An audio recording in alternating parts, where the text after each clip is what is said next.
လောကကြီးကဘာနဲ့တူတော့ဆိုရင်ထောင်ကြီးနဲ့တူတယ်ပေါ့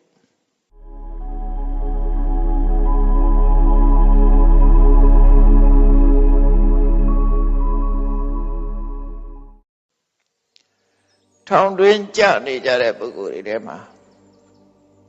ထောင်တွင်းမှာကြုံတွေ့ရတဲ့ဒုက္ခတွေကိုခံစားကြအောင်ထောင်ကလွတ်မြောက်လာလို့ရှိရင်အဲ့ဒီဒုက္ခတွေမရှိတော့အဲ့ဒါလိုပဲတန်တရားဆိုတာထောင်ကြီးနဲ့လာတဲ့တူတယ်ထောင်ထဲမှာဒုက္ခမျိုးစုံတွေ့ရတယ်လို့ပဲတန်တရားမှာလည်းပဲဒုက္ခမျိုးစုံတွေ့တယ်အဲ့ဒီထဲမှာအဓိကတွေ့ကြုံရတဲ့ဒုက္ခတွေကိုမြတ်စွာဘုရားဖော်ထုတ်ပြထားတာတော့ဒုက္ခအမျိုးအစားပေါင်း၈မျိုးပြထားတာရှိတယ်နော်ဒုက္ခမျိုးအစားပေါင်း၈မျိုးဘယ်သူမှရှောင်လွှဲလို့မရနိုင်တဲ့ဒုက္ခမျိုးပေါင်း၈မျိုးအဲ့ဒီ၈မျိုးဒါအရေးအတွက်ပြတာ၈မျိုးခြုံငုံပြောလိုက်လို့ရှိရင်ဘဝမှာဖြစ်နေတဲ့ဒုက္ခတွေကတည်တယ်များတယ်ပေါ့ဒါကြောင့်ဒုက္ခဟုသမျှလွတ်မြောက်တယ်အဲ့ဒီဒုက္ခ၈မျိုးကဘာတွေတုံးဆိုဓမ္မစကြာမှာမြတ်စွာဘုရားဟောထားတဲ့အတိုင်းသာတိပိဒုက္ခဘဝတစ်ခုမှာအစပြုပြီးတော့မွေးဖွားလာရတာလည်းပဲဒုက္ခပဲမွေးဖွားလာခြင်းဟာပြဿနာရဲ့အစဖြစ်တယ်မွေးဖွားလာခြင်းဟာတာမန်ကြည့်ရင်တော့လောကကြီးကသူရောက်လာတဲ့လောကကြီးကပျော်စရာကြီးလို့ထင်ကောင်းထင်လိုက်မယ်လူသားတယောက်အနေနဲ့မွေးဖွားလာတဲ့အတိပင်ကြည့်မွေးဖွားလာတဲ့အချိန်မှာငိုယူပြီးတော့လောကမှာမွေးဖွားလာတာဖြစ်တယ်အဲ့ဒါထားမွေးဖွားလာသည့်အတွက်ကြောင့်စဉ်ဆက်မပြတ်ဖြစ်ပေါ်လာမဲ့ပြဿနာတွေကဘာတွေတော့မွေးဖွားလာခြင်းကိုမွေးဖွားလိုက်တာနဲ့တပြိုင်နက်စဉ်ဆက်မပြတ်ဖြစ်လာမဲ့ပြဿနာကတဖြည်းဖြည်းကြီးရင်လာပြီးတော့အိုမင်းလာတဲ့စရာသိကြပါ့ပဲဒါအိုမသိကြပါ့ပဲဘယ်သူမှရှောင်တတ်လို့မရဘူးအနေနဲ့အမြန်ပဲငယ်ငယ်တုန်းကတော့ဘုန်းကြီးတို့ထင်တယ်ကိုငယ်ငယ်လေးတုန်းကအဖိုးကြီးတွေဖွာကြီးတွေတွေ့တော့သူတို့မွေးတဲ့အဖိုးကြီးဖွာကြီးတွေထမရဲ့လို့အောင်းမိတယ်အခုကကိုကအဲ့ဒီအဆင့်ရောက်လာဖိုးကြီးဖွာကြီးဖြစ်လာကိုလည်းရောက်လာတာပဲအဲ့ဒီကိုအိုမင်းနဲ့အဖိုးဖွာဆင့်ကိုယ်တိုင်ရောက်လာပြီဆိုတော့မှလူတိုင်းရောက်ရမှာပါလားဆိုတာသဘောပေါက်တယ်ပို့ပြီးတော့သဘောပေါက်လာတယ်မရောက်သေးရင်လက်တွေ့မဟုတ်သေးဘူးရှောက်လာပြီဆိုရင်တော့ဒါလက်တွေ့အိုခြင်းဆင်းရဲဆိုတာတကယ်ဟုတ်တယ်အိုခြင်းဆင်းရဲဆိုတာတကယ်ရှိတယ်အစသအရာနုပြုမှုတွေဆုံးရှုံးသွားတယ်အင်းအားတွေဆုံးရှုံးသွားတယ်အများကြီးပဲဆုံးရှုံးသွားတယ်ခန္ဓာကိုယ်ရဲ့စွမ်းဆောင်နိုင်မှုတွေအများကြီးဆုံးရှုံးသွားတယ်မျက်စိရဲ့စွမ်းဆောင်နိုင်မှုဆုံးရှုံးတယ်နားရဲ့စွမ်းဆောင်မှုတွေဆုံးရှုံးတယ်သွားလာလှုပ်ရှားမှုဣရိယာပုတို့ရဲ့စွမ်းဆောင်မှုတွေလည်းဆုံးရှုံးတယ်အများကြီးဆုံးရှုံးသွားတယ်အိုလိုက်တာအဲ့တော့အဲ့ဒါဆင်းရဲပဲဇာတိဆိုတာမွေးဖွားလိုက်တာနဲ့တပြိုင်နက်ဇာတိဒုက္ခရင်ဆိုင်ပြီးတာနဲ့နောက်ကနေဒုက္ခတွေတတိကြီးရောက်လာတယ်အဲ့ဒုက္ခတွေကစရာမရောက်ခင်စရာရောက်ပြီးနောက်ဘာဖြစ်တုံးဆိုဖြာတိခဏကိုမှဟိုနာဒီနာ ခံရခက်တဲ့ဒုက္ခဝေဒနာတွေပေါ်တယ်ဖြာတိပိဒုက္ခအရိပိဒုက္ခဒါလည်းရှောင်လည်းလို့မရဘူးအဲ့ဒုက္ခတွေတန်တရားဆိုတဲ့ထောင်တွင်ရောက်လာတာဟာဇာတိနဲ့ရောက်လာတာဘုန်းကြီးတို့တွေမွေးလိုက်ခရဲကတန်တရားထောင်ထဲမှာတန်တရားထောင်ကြီးတွေပေါ့ရောက်လာတာနဲ့တပြိုင်နက်စရာဒုက္ခတွေ့ပြီဖြာတိဒုက္ခတွေ့ပြီမကြခင်တွေ့ရမှာကပရဏဒုက္ခတွေ့သွားတဲ့ပုဂ္ဂိုလ်တွေနဲ့အများကြီးကြုံခဲ့ပြီ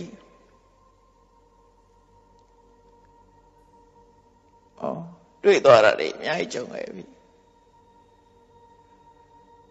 နာရေးဆိုတဲ့ဝေါဟာရနဲ့လိုက်ပို့ခဲ့ရတာတွေအများကြီးအဲ့ဒါလို့မရဏဒုက္ခဆိုတာလည်းပဲဒီတန်တရားထောင်ကြီးထဲမှာရှိနေတယ်ပေါ့တန်တရားဝစီရဲထဲမှာရှိနေဒါလည်းဒုက္ခဓမ္မကြီးမားတဲ့ဒုက္ခဒီကြားထဲမှာဒါကတော့အစားနဲ့အဆုံးကိုအကြီးမားဆုံးဒုက္ခကြီးတွေကိုပြောလိုက်တာမွေးဖွားခြင်းနဲ့သိဆုံးခြင်းဆိုတာဘဝမှာအကြီးမားဆုံးဒုက္ခဒီဒုက္ခ၃မျိုးအပြည့်မှာကြုံတွေ့နိုင်တဲ့ဒုက္ခတွေအရှိသေးတယ်။ဘာတွေတုံးဆိုတောကဆိုရင်ရတယ်ဆိုရင်စိတ်တွေဖြစ်တယ်။ညာတိပြဒနာ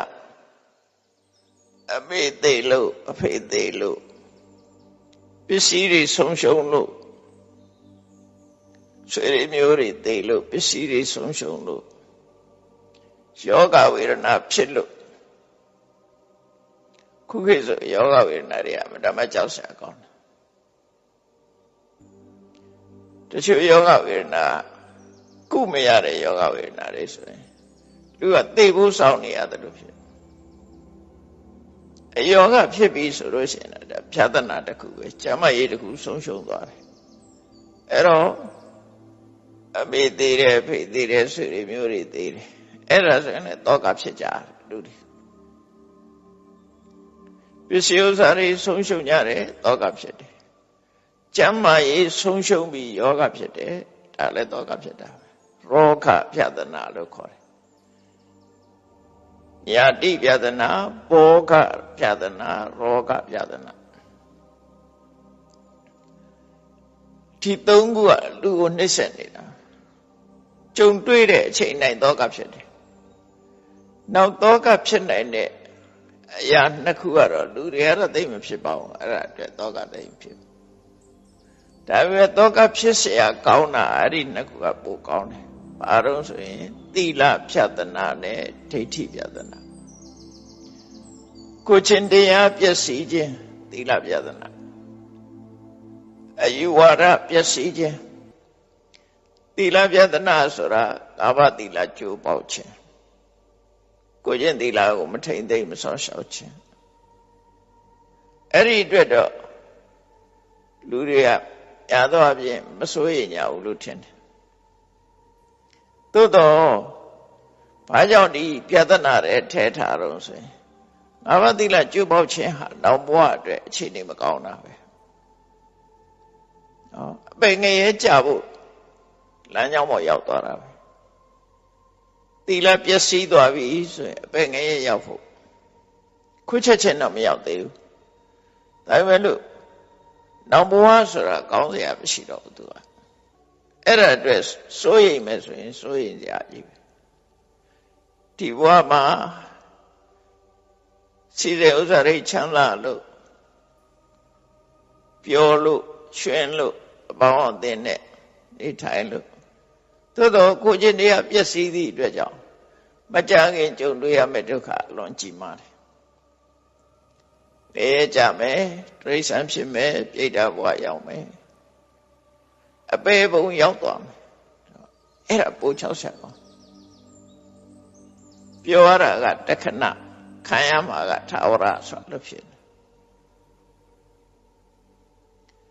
သို့တော့အပျော်ထကနာလေးကိုကြည့်ပြီးတော့ခံရမဲ့ထာဝရကိုမေ့ထားနိုင်ကြသေးတယ်သူတွေက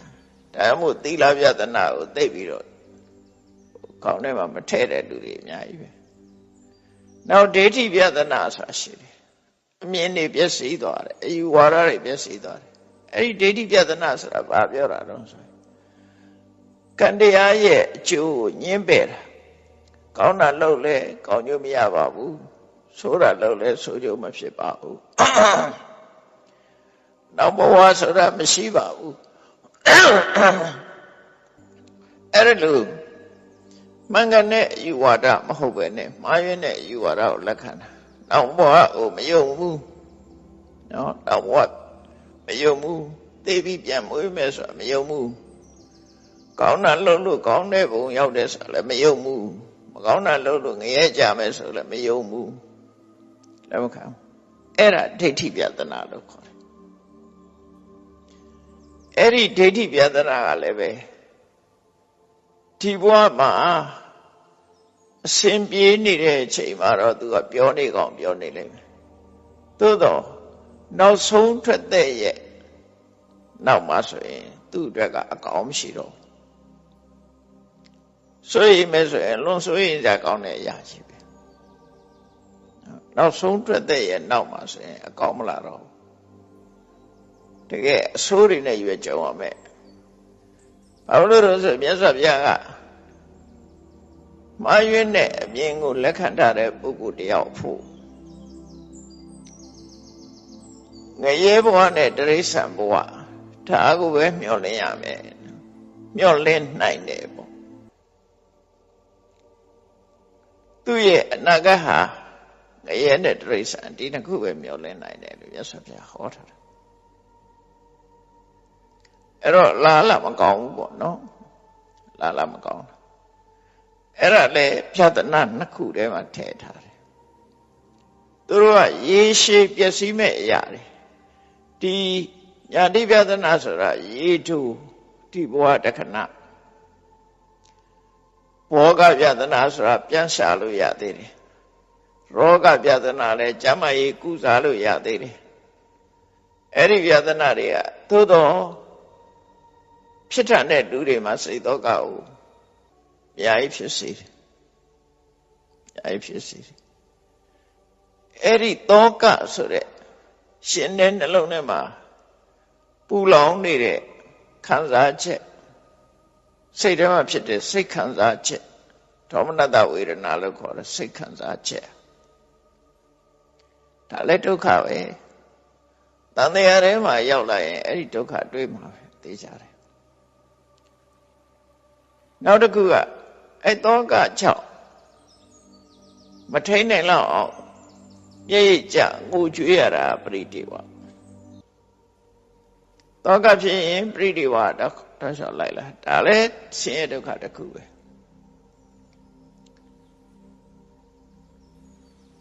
နောက်တစ်ခုကဒုက္ခဆိုတာကာယကဒုက္ခကာယကဒုက္ခခန္ဓာကိုယ်မှာယောဂကြောင့်ဖြစ်စေနာကျင်တယ်ကြိုက်ခဲတယ်တစုံတစ်ခုထိကြိုက်မှုလို့ဖြစ်စေတစုံတစ်ခုကြောင့်ဖြစ်စေခန္ဓာကိုယ်မှာနာကျင်တယ်ကာယကဒုက္ခတွေခံရတယ်အိပ်လို့မရဘူးစားလို့မရဘူးအိပ်လို့မရဘူးဒုက္ခဝေဒနာတွေမျိုးစုံခံစားကာယကဒုက္ခအဲ့ဒီကာယကဒုက္ခဖြစ်တာနဲ့နောက်ကပါလာတော့ဆိုဒေါမနတစေတသိကဒုက္ခစိတ်ထဲမှာမခံစားနိုင်လောက်ဖြစ်လာတယ်ဒေါမနတခုနသောကဆိုရင်ဒီဒေါမနတကမခံစားနိုင်လောက်ဖြစ်တာနှစ်ခုစလုံးကဒေါသနဲ့ဖြစ်လာတာတွေကြီးပဲသို့သောသောကဆုံးရှုံးမှုနဲ့ပတ်သက်တယ်ဒေါမနတကတော့ဒေါသဖြစ်တာနဲ့ပတ်သက်တယ်ကာယကဒုက္ခဖြစ်ရင်စိတ်ထဲမှာမခံစားလို့ရှိရင်ဒေါသတွေဖြစ်တယ်အဲဒေါသစိတ်ခံစားမှုတွေကလည်းပဲသူရဲ့ငြိမ်ချမ်းမှုကိုပျက်စီးစေတာပဲနောက်တစ်ခုကဘာလို့ဆိုဥပယတ ဥပယတဆိုတာဒေါသပဲသူကဒေါသထွက်လွန်အားကြီးတဲ့အခါမှာလူတွေဟတ်တဲ့ရသွားတော့သိထီအောင်ဖြစ်တယ်စိတ်ဒေါသဖြစ်ရင်စကားတော့မပြောနိုင်တော့ဘူးအဲ့ဒီလိုထီအောင်ဖြစ်တတ်တယ်အဲ့တော့ဒေါသဖြစ်နေတဲ့လူတယောက်ဟာစိတ်ပင်ပန်းမှုနဲ့ရင်ဆိုင်ရတယ်အဲ့ဒါလည်းဒုက္ခပဲတန်တရားထဲမှာတွေ့ရတဲ့ဒုက္ခတွေအဲ့ဒုက္ခတွေကိုမြတ်စွာဘုရားဖော်ပြထားတယ်စာတိစရာဖြာစာတိစရာမရဏဖြာတိမထည့်ဖြာတိမပါနော်စာတိစရာမရဏသောကပရိဒေဝဒုက္ခဒေါမနတဥပယတဒီရှိခုဖြာတိကထဲ့မထားတာပေါ့ထဲ့ဘာလို့ထဲ့မထားတာတော့ဆိုစရာထဲမှာပေါင်းထားလို့အဲ့လိုပြောလို့ရတယ်နော်စရာနဲ့ဖြာတိကိုတွဲပေးထားတာတချို့စာအုပ်တွေမှာတော့ပါတယ်ဖြာတိသို့တော့မိ11ပါးရေးတတ်တဲ့အခါမှာဖြာတိမပါ11သီးအပုမိဆိုတာရေးတတ်တဲ့အခါမှာဒီက8ခုနဲ့ရာဂဒေါသမောဟ3ခုထဲအဲ့ဒါလူတွေက17မိငိမ့်ညင်လို့ဘာလို့လို့17တိရှောက်လို့ကြငိမ့်ပါမလားအဲ့လိုလို့ရုံနဲ့ခဏလေးလှုပ်တာနဲ့ငိမ့်မလားဖျောင်းတိုင်းထွင်းတော့17တိုင်းရှည်လူပြန်တော့လဲ17ခွက်ပန်းတစ်ပြန်တော့လဲ17ပွင့်ပို့လှမကောင်းဘူးလားဘာလို့လဲ17မိငိမ့်ညင်တာတဲ့17မိဆိုတာဒါလေးပြောတာပဲနော်စာတိစရာပရဏသောကပရိဒေဝဒုက္ခဒေါမနတဥပယတဒီ8မျိုးမှာရာဂဒေါသမောဟဒီ3ခုထည့်လိုက်11သီးအပူမီလို့ခေါ်တယ်ဒါတွေကပူလောင်တာတွေကြီးပဲကောင်းတော့ဖြာတိထည့်လိုက်မယ်ဆို12မီဖြစ်သွားမှာပေါ့နော်အဲ့တော့17မီကဘယ်မှာဟောတာတော့ဆိုအာဒိဋ္ဌပရိယာယ3မှာဟောတာမိအနေနဲ့ဟောတာအာဒိဋ္ဌပရိယာဒါကပဋိစ္စသမုပ္ပါဒ်မှာဖော်ပြထားတဲ့ဒုက္ခ8မျိုးတန်တရားကိုဆိုးထဲမှာကြုံတွေ့နေရတဲ့ဒီဒုက္ခ8မျိုးအဲ့ဒီဒုက္ခ8မျိုးကလွတ်ဖို့လူဘဝမွေးလာတာနဲ့တပြိုင်နက်အဲ့ဒီဒုက္ခ8မျိုးနဲ့ရင်ဆိုင်တွေ့ရမှာပဲကဲမေတ္တာပို့ရအောင်တတ္တဝါများစွာဖေးရန်กว่าချမ်းသာကြပါစေတတ္တဝါများစွာဖေးရန်กว่าချမ်းသာကြပါစေမေတ္တာရည်ချမ်းသုံးငါဖြံငြိမ်းချမ်းကြပါစေမေတ္တာရည်ချမ်းသုံးငါဖြံငြိမ်းချမ်းကြပါစေသက်ရှိချမ်းသာစိတ်ချမ်းသာတို့ရဆန္ဒဖြစ်ပါစေသက်ရှိချမ်းသာစိတ်ချမ်းသာတို့ရဆန္ဒဖြစ်ပါစေဘုံလန္တာဒုက္ခပင်ကစားမေတ္တာပုံနေတုသင်္ကမမနောတရာတိတဝေတံပဝါယန္တုဒုက္ခနကမေတ္တာပုံနေတုသင်္ကမစုပေါင်းပုအပ်မေတ္တာဓာတ်ကိုရောင်ယူပါဝင်ငွေလာမင်းနှင့်ရောင်ခြင်းရွှဲယုံပေါင်းဆောင်ရခြင်းကြောင့်